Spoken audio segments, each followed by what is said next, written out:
Hello, and welcome to Church at Home with Rachel for Thursday, the 23rd of March. Today, I'd like to talk a little bit about how we recognize culture and how we think about our own culture and how we hold on to it and how we feel about other people maybe taking it. Now, I'll be upfront and say, as a white Canadian woman, I sometimes feel like I don't really have a culture. It feels like milk toast. I don't have some kind of strong background. Um, when I went to Scotland with my sister and my dad, I felt very drawn to my Scottish roots, and I loved being there and learning about these things that were part of my family history, part of my DNA, but so far back that for me to say that I'm Scottish would not really be true because the fact is I'm Canadian. I was born in Canada. My experiences are all in Canada, and so the culture and the background I come from is right here.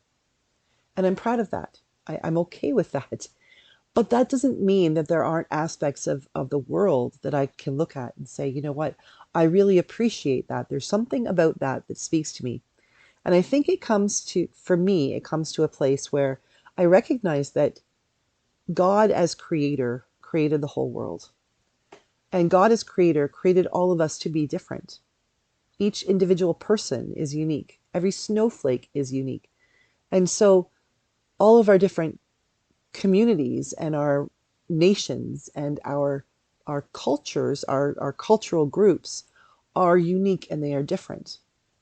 But that doesn't mean, I believe, that God set them up to say that they all need to stay completely in their own silos, that each one has to stay here and stay here and stay here, and never the two shall meet. There shouldn't be any cross-pollination. The fact is, if there hadn't been any cross-pollination, I wouldn't be here. Because as I said, I feel like my culture is like a mishmash of everything. A little of this, a little of that, and like I'm like the you know the I'm like the mutt in the pound. I don't really have one whole thing that I say this is passed down to me from generation to generation and it's who I am. I have been given the incredible gift of growing up in a country that has shared with me cultures from around the world. I think that's what I love about being in Canada. Sometimes we refer to the United States as being a melting pot where everything sort of comes together and put together and then has to sort of become one big soup. In Canada, we talk about a mosaic, and it's more like, from my mind, a puzzle where all of the pieces come together and every single piece is essential and it makes up the picture of who we are as Canadians and who we are as a nation. And I love that. I'm getting a little worried though because in our world, in our society right now, we're becoming very us and them.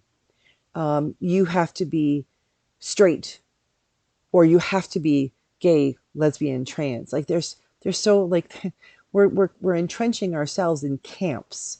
It has to be us or them. You have to be like me or you're one of them. And we don't like them. Doesn't matter what them who them is. We just don't like them because they're not like us. We're having this business about whether you are a liberal or a conservative or a Republican or a Democrat. Who are you? We're drawing lines in the sand that separate out the recognition that all of us have in common the fact that yes, we are individually unique, but God meant us also to be interpersonal. We're meant to work together, interdependent. We cannot work as little independent cultures that never share. And the fact is that, like, I'll use a stone and water, for instance. I'll use my mouse. If this is a stone sitting on the ground, and then the water starts to flow over it, we know what'll happen.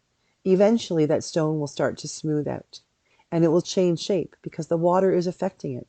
That's not a bad thing. It's just a thing. I think culture is like that too. That we recognize that when cultures bump up against other cultures, they rub off on each other and things begin to change. And in the best of all possible worlds, we share those things. We might look at this something and say, you know, I'm a Parker. So we'll say I'm the little in my Parker silo. And say I bump into my friend, the Aristozables. And part of one of the members of their family is Colombian. So the Aristozables bump up against the Parker silo. and we begin to rub off a little bit. So I start learning a little bit about Colombian culture, and then I start to, and but also they start to learn a little bit about who we are from Ontario, and we start to share things with one another. And eventually, these two families grow, and our silos sort of we move them closer together until we're bumped up against each other, and we stop recognizing where one ends and the other begins, and we realize we're just a community. We are a group, two families who learn from each other and share and help. And sometimes we fight and then we make up and we figure out how to do things and we continue our lives. And then we bump up against another silo family and then same thing. And our culture changes. Who we were is not taken away. We're added to. So sometimes I think we need to be careful about being frustrated or angry when someone else tries to take on something.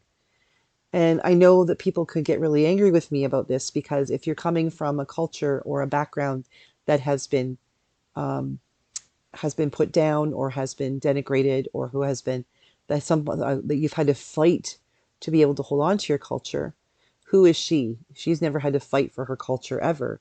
Well, I would argue that there's been lots of places as a woman I've had to fight and to stand up for things. So I think if we're all honest with each other, we all know that even those people who look like they have the world by the tail, they still have their own issues that we can't understand. But when we allow ourselves to relax and not be so jealous of our cultures and not be so protective and say, this is mine and no one else can participate, no one else can do this, and start saying, this is what's beautiful about my culture, we might be able to break those silos down and say, instead of somebody saying, well, I think your culture looks kind of cool, I'd like to learn more about that, and slamming the door and saying, no, you can't do that. You can't participate in this. You're not allowed to. For instance, if I met an Italian family and they said, no, you can't eat Italian food. We're not going to teach you how to make Italian food because it's just for us. What would happen if they said, yes, absolutely, come in and learn. This is Italian food and this is how you make it. And this is why we make it this way. And then I get to bring that teaching home with me and share it to my family and with the Aristotles and with other people who I have grown into culture with. And we begin to realize and celebrate the goodness of these people instead of setting up an us and them. When we begin to share those very things that are a little bit different, but do so in a way that's gentle and open and welcoming, we will break down the barriers of us and them. When we stop feeling like we have to hold on so tight to this is mine and how dare you take that away from me, and realize that God never intended us to have individual silos, that nothing was intended for us to hang on to jealously and guard it like it's for with our life, like everything depends on it. God gave us each different gifts that we might share them with one another. And when we are able to stop sort of thinking about cultural appropriation, that you've taken something away from my culture and used it in your own, how dare you? And rather say, are you interested in that? That's awesome. I would like to teach you about that. And I would like to share with you how you can then introduce it to your life. And while we're at it, what about this in your life? Can you please teach me about this? Rather than having to be adversarial, why can't we become collaborative? Why can't we recognize that our cultures, especially in Canada, they don't need to be separate entities that are forever separated by a big gulf in between, and how dare we try to to bridge them. We need to recognize that God, as the creator, as the one who created all of these different things in the first place, maybe God did so that we would start to reach out to one another and share, say, this is how we see the beauty of God's creation in our culture. Can we share it with yours? And can we learn from yours? Because the fact is that if we really believe that we have nothing to learn from someone else's culture, then we aren't we've shut it down. We have forgotten the whole purpose of being. But when we open ourselves up to realizing that we need to be interactive, we need to be interdependent, we need to reach out and learn things about this group of people, and also then learn how to share who we are with them, then we can only make a better community, a better society. So I'm just joking about I don't have a culture. I do have a culture. It's just very multicultural, and I'm glad of that. So just something to think about, something I've been thinking about since a conversation I had a week or so ago about cultural appropriation. And maybe it's not as bad as some people, as some might think it might be. Have a good day. Lots to think about. I could be wrong. Maybe I am. God bless. I'll see you tomorrow for Church at Home with Rachel.